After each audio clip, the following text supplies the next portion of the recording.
என்னையா விளையாடுறியா? பொண்ணோட போட்டோவையும் ஜாதகத்தையும் என் கையில கொடுத்துட்டு அவங்கள்ட்டையும் கொடுத்துட்டியா? என்னங்க கல்யாணம்னா 4 இடத்துல போட்டோவை கொடுக்கத்தான் செய்வோம். பொருந்தி வர்ற இடத்துல முடிச்சிடுறோம். நீங்க ஏன் கவலைப்படுறீங்க? உங்க பையனுக்கு பிரமாதமா ஒரு இடத்த நான் முடிச்சு வைக்கிறேன். அப்பா, அந்த தங்கவேலு பையன் எல்லா விஷயத்திலும் எனக்கு ஏட்டிக்கு போட்டியா வரான். 8ஆம் கிளாஸ் பாஸ் பண்ணியதுல இருந்து இந்த ஊருக்கு சப் இன்ஸ்பெக்டரா வந்ததுல இருந்து இப்ப இந்த கல்யாணத்துக்கு வரைக்கும் நீங்க என்ன பண்ணீங்களோ ஏது பண்ணீங்களோ எனக்கு தெரியாது. அவன் கல்யாணத்துக்கு முன்னாடி நான் ஒரு கழுத கட்டல தாலி கட்டி ஆகணும். அப்படியா சொல்றேன்? ஏண்டா இவளுகளை யாராவது உனக்கு பிடிச்சிருக்கா பாரு. வேண்டாம்டா, கடைசியில வம்பா போயிடும். எல்லாம் உனக்கு சித்தி முறை ஆயிடுவாளுங்க. கவுண்டர, நம்ம ஜமீன்தார் பொண்ணு தாயமா எப்படி? அட போயா, அவன் அண்ணக்காவடி பையன். என்னதான் லட்சமா கையில இருந்தாலும் உங்களுக்குன்னு பரம்பரை கௌரவம் கிடையாதுங்களே. மாடு மேய்ச்ச குடும்பம் தானே ஊர்ல பேசுறாங்க. டேய், இல்ல காசையும் கௌரவத்தையும் ஒன்னா சேர்த்து விட்டலாம்னு பார்த்தேன். வாஸ்தவம் தான் ஐயா. காசோட கௌரவத்தையும் மிக்ஸ் பண்ணா நாங்க மாடு மேய்ச்ச பழைய கதை மறந்துடுங்கிற.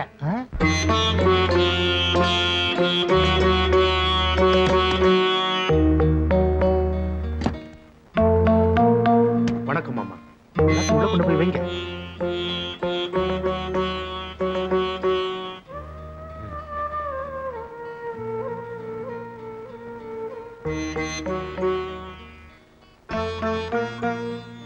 அட உட்காருங்கய்யா. ஐயா பரவாயில்லைங்க. அட தட்டோட வந்துட்டீங்க, அப்புறம் என்ன உட்காருங்க. என்ன ஆமா, பொண்ணு கேட்டு தைரியமா உங்க வீட்டுக்கு வந்தது தப்புதான். என்ன பண்றது, பையன் ஆசைப்பட்டுட்டான்.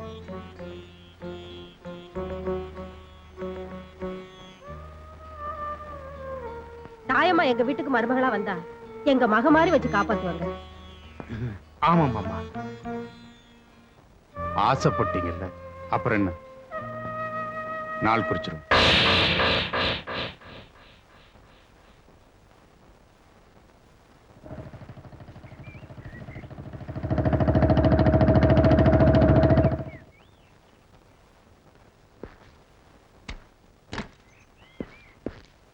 தாய்மா, அப்பா எங்க? உள்ள இருக்காரு.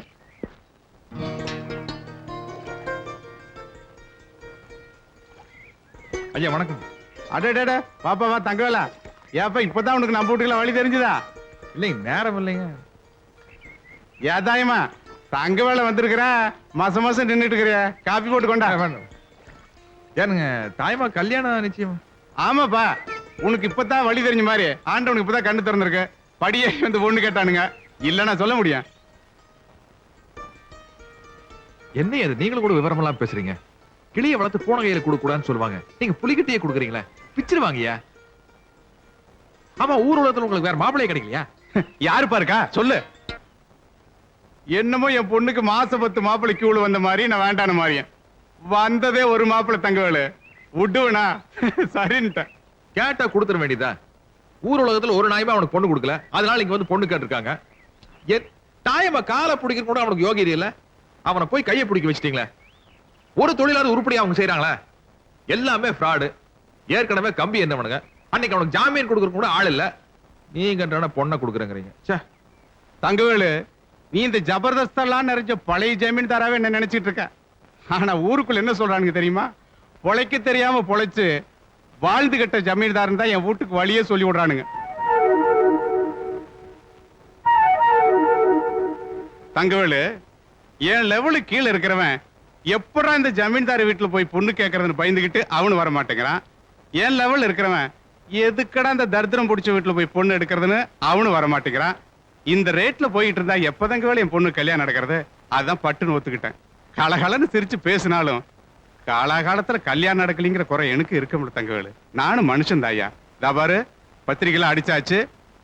உனக்கு பிடிக்காத இடத்துல கல்யாணம் பண்றமேன்னு வராம இருந்துடக்கூடாது, கொன்னே விடுவேன்.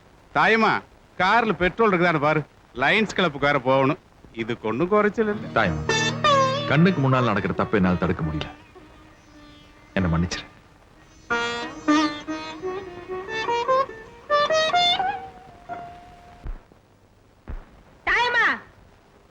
என்னங்க ஏண்டி கழுத, கூப்பிடுறது காதல விடல, உன் மாமா கூப்பிடாரு, போடி.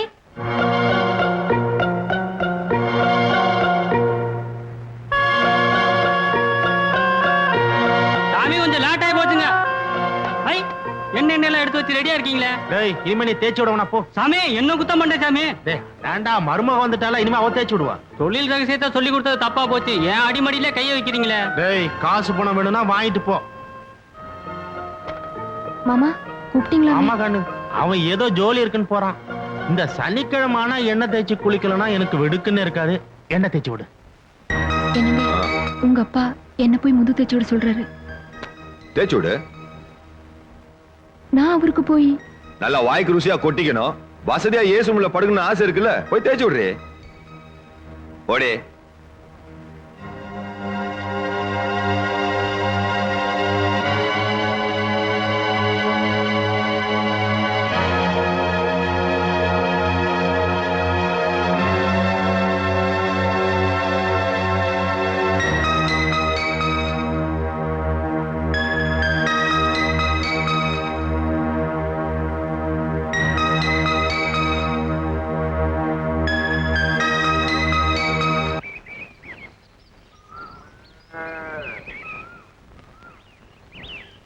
என்னடி என்னமோ நீலி கண்ணீர் வடிக்கிற?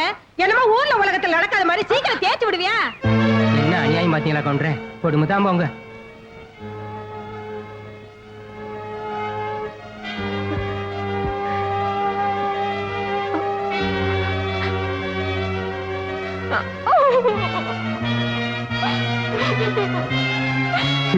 பாருங்க தலையெழுத்த. இந்த கன்றாவெல்லாம் பார்த்து தொலைக்க வேண்டியதா இருக்கு. அது கவுண்டர கடமை முடிஞ்சு போச்சுன்னா மனுஷன் போய் சேர்ந்துடணும். இல்லைன்னா இப்படித்தான். எனக்கு ஒரு சாவு வராதா? வணக்கங்க. எஸ்ஐ இருக்காரா? உள்ள இருக்காரு. என்ன விஷயம்? அர்ஜென்ட்டா ஒரு கம்ப்ளைண்ட் கொடுக்கணுங்க. எங்க கிட்ட கொடுக்க மாட்டீங்களா? நாங்க கண்டுபிடிக்க மாட்டோமா? சொல்லுங்க. அவங்க கிட்டே கம்ப்ளைண்ட் கொடுங்க சார். கான்ஸ்டபிள் கல்யாணி கடமை உணர்ச்சியில துடிக்கிறாங்கல்ல, அங்கேயே கொடுங்க. ஆனா கொடுத்துட்டீங்கன்னு வச்சுக்கோங்க, பிச்சிடுவாங்க. அங்கேயே கொடுங்க. மேடம், நம்ம பஞ்சாயத்து யூனியன் சேர்மன் வீட்ல பெரிய கொடுமையே நடக்குதுங்க. அவங்க வீட்டு மருமகள் அவங்க எல்லாருமா சேர்ந்து நாயை விட கேவலமா நடத்துறாங்க. போன வாரம் கூட அந்த பொண்ணோட புருஷன் பெரியசாமி கட்டின பொண்டாட்டின்னு கூட பார்க்காம வர கட்டி எடுத்து அடி அடி நடிச்சு நாஸ்தி பண்ணிட்டாங்க. அதுக்கப்புறம் என் ஒய்ஃப் தான் போய் மருந்தெல்லாம் போட்டு அவங்களை கவனிச்சுக்கிட்டாங்க. அந்த ஆளு மட்டும் இல்லங்க, அந்த ஆளுடைய அப்பா தன்னுடைய சொந்த மருமகன் கூட பார்க்காம கை நீட்டி அடிக்கிறாருங்க. மாமனாரு மாமியாரு எல்லாருமா சேர்ந்து அந்த பொண்ணை பண்ணிட்டு இருக்க கொடுமை இருக்குது. இந்த நூற்றாண்டிலே நடக்க கூடாத கொடுமைங்க அது.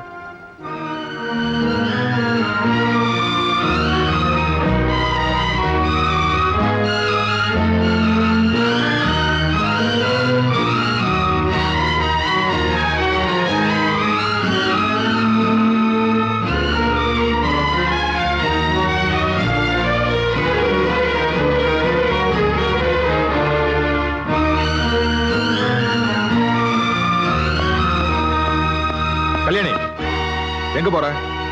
அந்த அயோக்கிய ராஸ்கல பல்லு மேல தட்டி இழுத்துட்டு வரதுக்காக போறேன். சார் ஒரு நிமிஷம். இப்ப நீங்க சொன்னீங்கல்ல, அத கம்ப்ளைண்ட் அப்படியே ஒரு பேப்பர்ல எழுதி கொடுத்துருங்க. ரொம்ப நல்லா இருக்கு சார். புண்ணியத்துக்கு வந்த மாட்ட பல்ல பிடிச்ச பதம் பாக்குறீங்களா? என்ன சார் வாயில சொன்னீங்க, கையில எழுதி கொடுக்குறது என்ன கஷ்டம்? கொடுக்கலாம் சார்.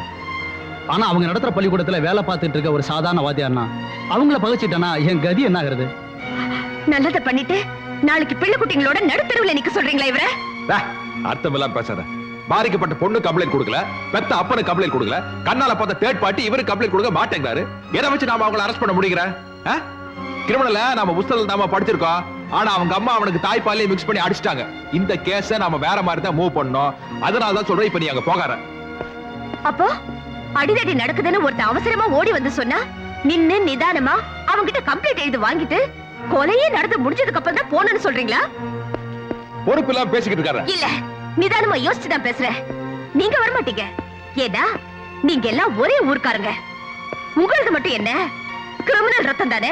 அவன் அந்த பொண்ணு கழுத்துல தாலி கட்டிட்டு அவ அப்பா வாழ்க்கையோட விளையாடிட்டு இருக்கான். கல்யாணி சுமார்மா, நீங்க என் கழுத்துல தாலியை கட்டாமலேயே எங்க அப்பா உயிரோட விளையாண்டவராச்சே. நீதான் என் பொறுமையோட விளையாண்டு ஆன் டியூட்டியில் இருக்கிறியான்னு பாக்குறேன். நீ சும்மா அவமானப்படுத்துறங்காட்டி எனக்கு கொஞ்சம் கூட கவலை இல்லை. ஆனா அங்க போனோம்னா நம்ம ரெண்டு பேரும் அவமானப்படுவோம். அதனால தான் சொல்றேன், இந்த கேஸ கொஞ்சம் பொறுமையா தான் டீல் பண்ணணும். இது வரைக்கும் பொறுமையா இருக்கணும். அந்த பொண்ணு குணமாகற வரைக்குமா? இந்த நொணநாய் மேல எங்களுக்கு பேச தெரியும். ஆதாரமே இல்லாம நான் நீ போய் அந்த புள்ள வீட்டுல ரவுஸ் விட்டோம்னா நாளைக்கு அந்த புள்ளைய அப்பா வீட்டு துரத்தி விட்டுருவாங்க. அங்க போய் மோட்சத்தின் நிப்பா. அதுக்கப்புறம் அவங்க அப்பனுக்கு யார் ஜவாப் சொல்றது? நான் நீமா? பொறுப்பான ஒரு பெரிய மனுஷன் பொறுமையை பத்தி பேசினா கேட்டுக்கலாம்.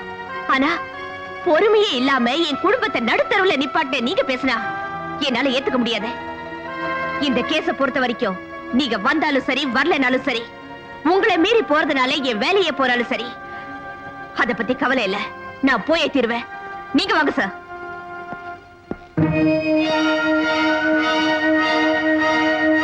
கல்யாணி, நானே போறேன்.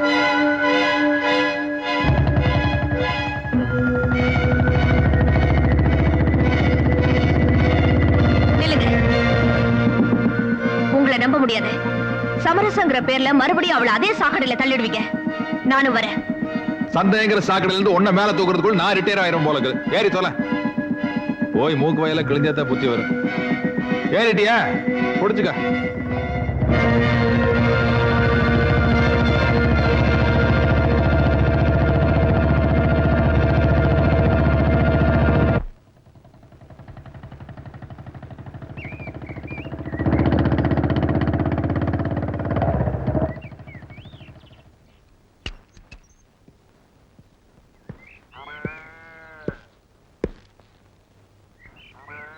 என்ன விஷயம்? உங்க மருமகளை கொஞ்சம் விசாரிக்கணும். அட என்னப்பா உங்களோட ஒரே கூத்தா போச்சு. ஏற்கனவே என்னையும் என் மகனையும் விசாரிச்சது போதாதுன்னு இப்ப என் மருமகளை வேற விசாரிக்கணுமா? அப்படி என்னப்பா தப்பு படிச்ச அந்த புள்ள? வேற என்ன சித்தப்பா தப்புனோன்னு உங்க வீட்டுக்கு மருமகளா வந்ததே ஒரு தப்பு தான். அப்படி இல்லன்னா கூட பிறந்தவ மாதிரி இருக்கிறனா போலீஸ்காரனை வந்து விசாரிக்கணுமா? டேய், சொந்த பந்தத்துல மூட்டை கட்டி வச்சுட்டு வந்த விஷயத்த சொல்றா. டேய் டியூட்டில வந்திருக்கால, போன வாடான்னு பேசிக்கிட்டு. இத பாரு தங்கவேலு, இந்த விளக்கண சமாச்சாரம்லாம் நமக்கு பிடிக்காது. வந்த விஷயத்த பளிச்சுன்னு சொல்லு. என்னது போட்டு பழிச்சுன்னு சொல்றது? பழிச்சுன்னு சொல்றாங்களாமா? வீட்டுக்கு வந்த மருமகளை வேலைக்காரி மாதிரி நடத்த வேண்டியது. பணக்காகிற மரமாயா அந்த ஆளு? எப்ப பார்த்தாலும் காசு காசு அடிக்கிறீங்களா? இருந்த இடத்து பேச மாட்டாரு. பூ மாதிரி வச்சிருந்தா அந்த பொண்ணு, பூ மாதிரி வச்சிருந்தா. கல்யாணம் ஒரு ஆம்பளையாடா, கட்டின பொண்டாட்டி கை நீட்டி அடிக்கிற. உன் பொண்டாட்டி மருமகளை அடிக்கலாமா? ஒருத்தி தாயாவா? ஆனா நீ வேடிக்கை பார்க்க வேணும் செய்வ. மருமகளை என்ன தேய்ச்சி குளிச்சுட சொல்ற? முதுகு வேற தேய்க்கிறமா உங்களுக்கு? முதுகு அந்த ஆள் இருக்க வேண்டிய நிலைமையில இருந்தா நீங்க எல்லாம் படியேறி பொண்ணு கட்டுப்பீங்களா? வெளியில கை எட்டிங்க தெரியுமா? ஏதோ கடைசி கால கஷ்டப்படுறாரு, அதுக்காக இஷ்டத்துக்கு ஏறி மிதிக்கிறதா? இத வந்து நாங்க விசாரிக்க கூடாது, அப்படித்தானே? ஆமா, இப்படி எல்லாம் நடக்குதுன்னு என் மருமகன் ஸ்டேஷன் படியேறி வந்து கம்ப்ளைண்ட் பண்ணானா? இல்லைங்க. அப்ப என் சம்பந்தி வந்து கம்ப்ளைண்ட் பண்ணாரா? இல்லைங்க. அதான பார்த்தா அந்த வெளியே வந்து ரொம்ப நாள் ஆச்சு. வேற யார் தான்பா கம்ப்ளைண்ட் பண்ணாங்க? வெளியே பேசிட்டேன். அப்ப பொட்டி கடையில பேசினதை வச்சு விசாரிக்க வட்டியா? நீ எல்லாம் ஒரு போலீஸ், உனக்கு ஒரு புல்லட். யாரா அவன்? இவனை கண்ட்ரோல் பண்றதுக்கு சம்பளத்துக்கு ஆள் பொண்ணும் போல இருக்க. போடா இந்த பக்கம். போடா. இந்த பாரு தங்கவேலு, யாரோ சொன்னதை வச்சு விசாரிக்க வந்துட்டேன். நம்ம இடமா இருந்ததுனால பரவாயில்ல, வேற இடமா இருந்தா பம்பா போயிருக்கோம். வந்தது வந்துட்டேன், காபி குடிச்சிட்டு போ. பேபி, தாயமா காபி கொண்டு வர சொல்லு. தாயம்மா, தாயம்மா, காப்பி கொண்டாட கண்ணு. தங்கவேல் என்னன்னா போலீஸ் சொன்னப்போ நான் யாரோ இல்ல நினைச்சேன். எப்படி இருக்கீங்க? ஐயா நம்மள எப்படி இருக்காங்க? போன வாரம் அம்மா சந்தையில பார்த்தேன், ரொம்ப இழுச்சு போயிருந்தாங்க. கண்ணு, காப்பியை கொண்டு போய் அங்க குடுமா, ஆறி போகுது இல்ல. நீங்க எப்படி இருக்கீங்க? எங்க அண்ணனை கல்யாணம் பண்ணிக்கிட்டு இந்த ஊருக்கு கல்யாணம் பண்ண வருவீங்கன்னு பார்த்தா கான்ஸ்டபிள் எல்லாம் வந்து நிக்கிறீங்க. என்ன இன்னும் எங்க அண்ணன் மேல கோவம் குறையிலையாக்கும்? சட்டுப்புட்டுன்னு கல்யாணத்தை முடிங்க. தாயமா, என்ன மாமோய்? வெட்டி பேச்செல்லாம் விட்டுட்டு உங்க அண்ணன் எதுக்கு வந்திருக்கான்னு கேளு. உன் புருஷன் உன்னை அடி அடின்னு அடிக்கிறானா? அத்தை வேற கொடுமைப்படுத்துறாளாம். சொன்னா வெக்க கேடு, நீ தினமும் எனக்கு என்ன தேய்ச்சி விடுறியா? நல்லா இருக்குண்ணே, ரொம்ப நல்லா இருக்கு.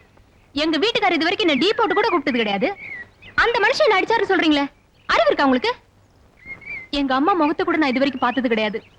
அந்த குறை தெரியாம பாத்துக்கிறாங்க எங்க அத்தை. தெரியுமா உங்களுக்கு? எங்க அப்பா வீட்டுல கூட இவ்வளவு சந்தோஷமாவும் நிம்மதியாவும் இருந்தது கிடையாது. அப்படி பாத்துக்கிறாரு எங்க மாமனாரு. இவங்க எல்லாம் குறை சொல்ல வந்துட்டீங்க. ஏன் நாங்க நல்லா இருக்குது உங்களுக்கு பிடிக்கலையா? எங்க குடும்பத்துக்கு எடுக்க வந்திருக்கீங்களா?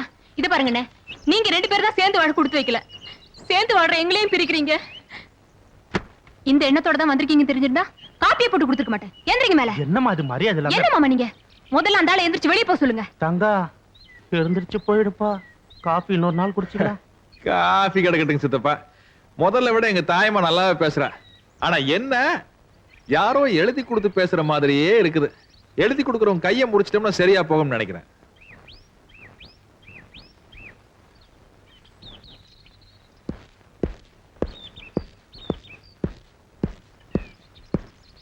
இப்ப உனக்கு குழு குழுன்னு இருக்குமே, சந்தோஷம் தானே? என்ன மன்னிச்சிருங்க. என்னத்தை போட்டு மன்னிக்கிறது? கூப்பிட்டு வந்து நல்லா செருப்படி வாங்கி கொடுத்த. நான் எப்படி உன்னை எல்லாம்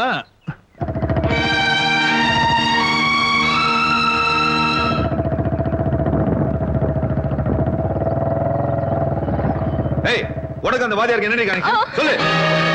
என்ன கனெக்ஷன்? சொல்லு. நீங்க சொல்லி கொடுத்த மாதிரி எல்லாம் தான் சொல்லிட்டேன்னு, அப்புறமும் என் மேல பழி போடுறீங்க. ஆமாடி, பழி போடுறோம். வீட்டுல ஆள் இல்லாத நேரத்துல வீட்டுக்குள்ள இருக்கணும். அதை விட்டுட்டு வெளிய வந்து நின்னுட்டு போறவங்க வரவங்களை பாத்துட்டு இருந்தா கலெக்ஷன் ஆகாம என்னடி பண்ணும்? இதெல்லாம் குடும்பத்துக்கு ஏத்த கழுதே. டேய், நல்லா போட்டு மிதி. ஏய், என்னடா சும்மா இருங்கப்பா. அவன் சொல்லிட்டு போனா அவளை அடிக்கூடாதா? என்னடா, உன்னை அடிக்க வேணா நான் சொல்றேன். அடிங்க, கொல்லுங்க, வீட்டுக்குள்ள கூட்டிட்டு போய் கதவை சாத்திட்டு அடிங்க. இப்படி பப்ளிக்கா போட்டு அடிச்சா போறவனும் பார்த்துட்டு போலீஸ்ல கம்ப்ளைண்ட் பண்ணதான் பண்ணுவான். சுத்த ரவுசு பிடிச்ச கேஸா இருக்கீங்களே. பேபி, பேபிமா, ஏனுங்க மாமா? அந்த பிராந்தி பாட்டில் எடுத்து மேல வரையா? டேய், நீ வாடா, கம்பெனி கொடுக்கணும். போய் 2 ரவுண்ட் போட்டு வந்து உன்னை பண்ணுவாங்க.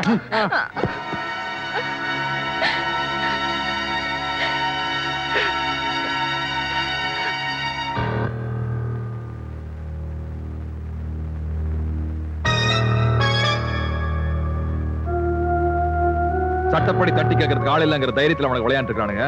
இதுல ஒரு கையெழுத்து போட்டு கொடுங்க. மாமனாரை மாமியாரை கூண்டுல புடிச்சு ஏத்துனா தான் அவங்களுக்கு புத்தி வரும். இந்தாங்க. எதுக்கே கிழிச்சிங்க? கையெழுத்து போடுறதுல ஒண்ணும் தப்பு இல்ல தங்கவேலு. ஆனா அந்த கம்ப்ளைண்ட்ல கையெழுத்து போடுறதுனால மட்டும் என் பொண்ணோட தலையெழுத்து மாறிட போகுதா என்ன? அதுக்காக கண்ணு முன்னால் நடக்கிற அநியாயத்தை பார்த்து சும்மா இருக்க சொல்றீங்களா? இருக்குலையே, என் சம்பந்தி காலிலே விழுந்து என் மகளை கண்கலகாம வச்சு காப்பாத்துன்னு கேட்கறதுக்காக போனேன். அடப்போட, கல்யாண சீர்பணத்தை கொடுக்கறதுக்கு வக்கு இல்ல, மக வீட்டுல கை நடிக்க வந்துட்டேன்னு கேவலமா பேசிட்டானுங்கப்பா. தாயம்மா என் வீட்டுக்கு மருமகளா வந்தா மக மாதிரி வச்சு காப்பாத்துவன்னு சொன்னானுங்க. இப்ப மணியாடுற ஃபார் மாதிரி வச்சிருக்கானுங்கப்பா. காசு காசுன்னு கேட்டு அரிக்கிறானுங்க தங்கவேலு. அவனுக்கு அரிச்சிட்டாதான் இருப்பானுங்க. அதுக்காக பொண்ணை பத்து பாவத்துக்காக நாம கொடுத்துட்டே இருக்கணுமா? வாஸ்தவம் தான். உன் கல்யாணத்தன்னைக்கு நீ வாங்க வேண்டிய இடத்துல இருந்த, வேண்டான்னு சொன்னது உன்னோட பெருந்தன்மை. அது இந்த ஊர்ல எத்தனை பேருக்கு புரியுது? ஆனா இப்போ நான் கொடுத்தே ஆக வேண்டிய இடத்துல இருக்கிறேன். சீர்திருத்தம் பேசுனேன்னு வச்சுக்க, காரி துப்புவானுங்க. சீர்வரிசை கொடுத்தாகணும்ப்பா. சரி, இந்த வீட்டை வித்தாவது கட்டிடலாம்னு பார்த்தா தரித்திரம் பிடிச்ச வீடுன்னு எவனும் வாங்க மாட்டேங்கிறான்ப்பா. அதுக்கு இல்லையா நான் தூக்கி வளர்த்தின பொண்ணு தாயம்மா அவ கண்கள்ங்கிறத பார்த்துட்டு என்னால சும்மா இருக்க முடியாது. இதுக்கு ஒரு முடிவு பண்ணி ஆகணும். முள்ளு மேல சேலை விழுந்துடுச்சு. சேலையை மட்டும் எடுக்கணும் நீ நினைக்கிற, சேலை கிளியாம எடுக்கணும் நான் நினைக்கிறேன். எதுக்கோ வழி விட்டு ஆண்டவன் அவன் கேட்ட 1,00,000 ரூபாய்க்கு வழி பண்ணாம போயிட போறான்.